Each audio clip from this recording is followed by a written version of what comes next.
আল্লাহর হাবিব, আখিরি নবী, হায়াতুন নবী, জিন্দা নবী যে আমার মুহাম্মাদুর রাসূলুল্লাহ সাল্লাল্লাহু আলাইহি ওয়াসাল্লাম বলেন, যারা কোরআন শিখতে, দ্বীন শিখতে এবং আল্লাহ এবং রসূলের কোনো কথা শিখতে মানার জন্য যখন কোনো আল্লাহর বান্দা যায়, আমার আল্লাহর ফেরেশতা ওই বান্দার পায়ের নিচে পর্দা বিছায়া দেয়।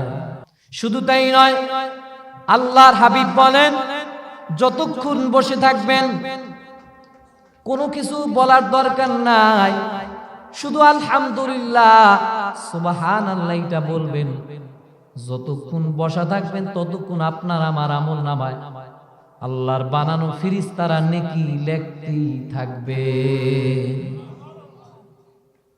আল্লাহর হাবিব, আখিরি নবী, আমাদের প্যারা নবীজি, নূর নবীজি আমার মুহাম্মাদুর রাসূলুল্লাহ সাল্লাল্লাহু আলাইহি ওয়াসাল্লামের উম্মতদেরকে আমার আল্লাহ এতটা সুযোগ দিয়েছেন, এতটা সম্মান দিয়েছেন, পৃথিবীর অন্য কোন নবীদের উম্মতদেরকে এতটা সম্মান দেন নাই। সুবহানাল্লাহ পড়েন।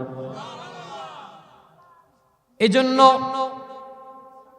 আপনি আমি বিনা দরখাস্তে এই পৃথিবীতে এসেছি। আপনি আমি আল্লাহর কাছে বলি নাই, রে আল্লাহ আপনি আমাদেরকে আখিরি নবীর উম্মত বানান, বলছেন নাকি? বলি নাই। কিন্তু বিনা দরখাস্তে যিনি আপনাকে আমাকে দয়াল নবীর উম্মত বানাইছেন তিনি কে? আরো জোরে বলেন, তিনি কে? ওই আল্লাহ আপনি আমি যা বলি, যা করি সব কিছু দেখেন কিনা? বলেন দেখেন কিনা, শুনেন কিনা?